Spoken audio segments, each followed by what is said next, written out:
नमः शिवाय। आज इस वीडियो में मैं आप सभी के लिए श्रावण मास महात्म्य का 29वां अध्याय लेकर आई हूँ। इसमें हम श्रावण मास के व्रतों के कृत्य के बारे में जानेंगे। शुरू करते हैं। भगवान शंकर ब्रह्मपुत्र संत कुमार से बोले, हे पुत्र, अब मैं तुम्हें श्रावण मास के व्रतों के कृत्यों के संबंध में बतलाऊंगा कि किस समय क्या करना चाहिए। हे महामुनि, उसे सुने। श्रावण महीने की तिथि किस समय से लेनी चाहिए, किस समय का विधान है, पूजन तथा जागरण कैसे करना चाहिए। नक्त व्रत का उषा काल उस व्रत क्रम में कहाँ है, रात में भोजन तथा भोजनाभाव दिन में कहाँ है, प्रातः काल उस व्रत काल में उद्यापन कहाँ है, पंचांग द्वारा शुद्ध समय में अधिवासन करना चाहिए, दूसरे दिन विधि पूर्वक होम करना चाहिए, धारण तथा पारणा में हास वृद्धि नहीं होनी चाहिए।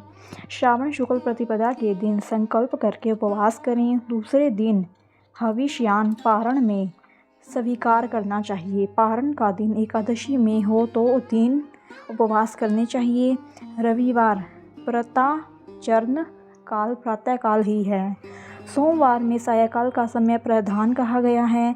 मंगल, बुध तथा गुरु की पूजा में मुख्य समय सुबह का है। शुक्र पूजा सुबह तथा रात में जागरण करें। नरसिंह और शनि की पूजा शाम को ही की जाती है। शनि व्रत का दान का समय मध्याह्न है। हनुमान जी की पूजा मध्याह्न तथा अश्वत्थ पूजा का समय प्रातः काल है। रोटक व्रत में प्रतिपदा तथा सोमवार सहित त्रिमुहूर्तोहार स्वीकृत है या पहले ही तिथि ग्रह है।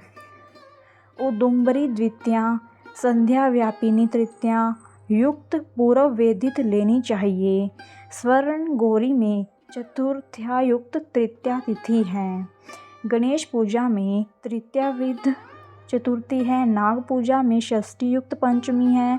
सुपोदन व्रत साय व्यापिनी सप्तमी युक्त षष्ठी है। शीतला व्रत में मध्याह्न व्यापिनी सप्तमी है। देवी के पवित्रारोपण में रात्रि युक्त अष्टमी तिथि है।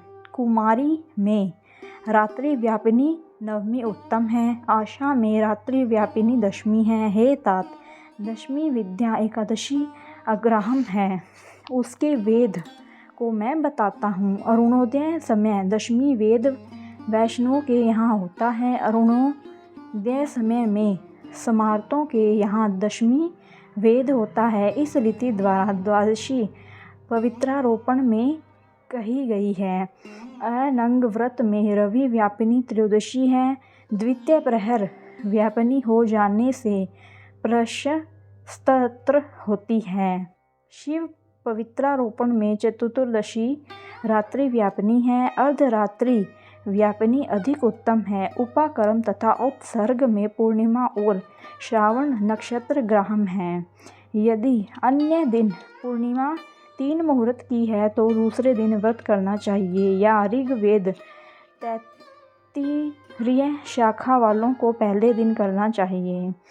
तैत्तिरीय शाखा वाले यजुर्वेदियों को अन्य दिन पूर्णिमा 3 मुहूर्त रहने पर भी उपाकर्म और उत्सर्ग दोनों पूर्व दिन ही करने चाहिए।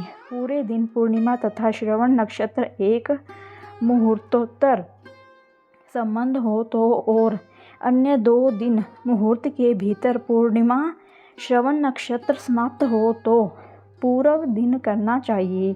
अपराह्न काल में सामवेदियों को हस्तन नक्षत्र हो तो उपाकर्म उत्सर्ग करना चाहिए। दोनों दिन हस्त नक्षत्र अपराह्न काल व्यापिनी हो तो पहले दिन करना चाहिए। उपाकर्मोत्तर सभादीप करना चाहिए। श्रवण कर्म तथा सर्पबलि को सूर्यास्त समय व्यापिनी पूर्णिमा उत्तम है।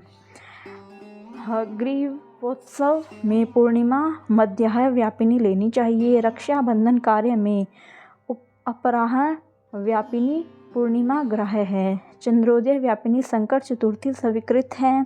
चतुर्थी चंद्रोदय व्यापिनी दोनों दिन हो या न हो तो पहले दिन करना चाहिए, क्योंकि तृतीया के दिन चतुर्थी हो जाने से वह महत्व पुण्य का फलप्रद होती है। हे वस, व्रती पहले दिन गणनाथ को प्रसन्न करने वाली चतुर्थी का व्रत करें। गणेश, गौरी तथा बहुला को छोड़कर दूसरे देवों की पूजा में पंचमी विधि ली गई है। श्री कृष्ण पूजा में अर्धरात्रि व्यापिनी अष्टमी विधि है। निर्णय के बारे में सर्वत्र 6 तिथि मान्य हैं। एक तो दोनों दिन पूर्ण व्याप्ति, दोनों दिन केवल अव्याप्ति, दोनों दिन अंश द्वारा समव्याप्ति, दोनों दिन अंश द्वारा विषम व्याप्ति तथा अन्य दिन अंश द्वारा अव्याप्ति। पूर्व दिन अंश से व्याप्ति, अन्य अव्याप्ति। 6 पक्षों में से 3 पक्षों में संदेह नहीं है। अब सुनो। पूर्ण व्याप्ति में अंश व्याप्ति से अधिक व्याप्ति श्रेष्ठ मानी जाती है। एक दिन जो पूर्ण तिथि है वही अन्य दिन अपूर्ण कही गई है। एक अव्याप्ति अन्य दिन अंश व्याप्ति हो तो श्रेष्ठ अंश व्याप्ति होती है। अंश व्याप्ति जब हो तथा वह सम हो तो वहाँ संशय हो जाता है, तो भेद वाक्य निर्णय करना चाहिए। युग्म वाक्यों से कहीं कहीं वार नक्षत्र योग बल से, कहीं प्रधान 2 योग में, कहीं पुराण योग से जन्माष्टमी व्रत में संदेह हो, यानी इन पक्षों में परा हो तो प्रातःकाल में पारण करना चाहिए। यदि 3 पहर अष्टमी समाप्त हो या बाद तक रहती हो तो सुबह में पारण करना चाहिए। पिठोरा व्रत में मध्याह्न व्यापिनी अमा शुभ है। वृषभ अर्चन में सायंकाल व्यापिनी अमावस्या ली गई है। दुर्वों के संचय में संभव समय है। सूर्य की कर्क संक्रांति में 30 घड़ी पहले पुण्य समय माना है। सिंह संक्रांति में 16 घड़ी पहले तथा 16 घड़ी बाद में पुण्य समय आ जाता है।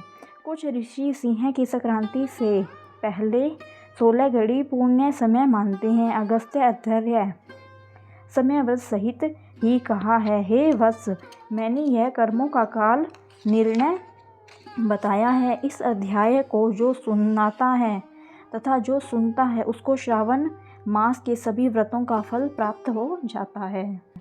धन्यवाद मित्रों, यह अध्याय यहीं पर समाप्त होता है। अगर आपको यह वीडियो पसंद आई हो तो वीडियो को लाइक एंड शेयर करें और मेरे चैनल को सब्सक्राइब करें।